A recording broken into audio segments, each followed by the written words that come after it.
right now we don't know very much about where the sediment is in the lower Mississippi River, and so understanding how much is leaving versus how much is staying and making it all the way to Southwest Pass will help us calibrate models, and it's just useful for everyone, like people studying vegetation. So we'll share it with the whole project, and hopefully they'll be able to use it for their modeling as well.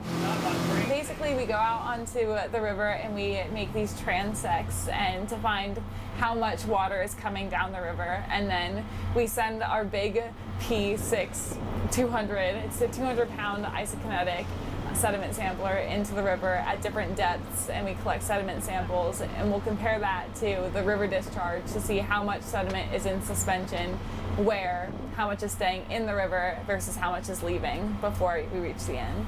13,457. You know, part of these management scenarios is to use state-of-the-art socioeconomic modeling, right? Because we're not just interested in what happens to land and what happens to fish, but how does that reverberate up into the local economy? What does that mean for jobs? What does that mean for flooding for local communities, which ultimately could affect things like insurance costs? So whether people can continue to live down here is intricately tied to, you know, whether these ecosystems survive. And if we're going to trial management solutions, if it's something that helps nature but it doesn't help people, obviously that's not a way you want to go. So you're looking for things that are sort of mutually beneficial to the ecosystem and to the people that make their living and live down here.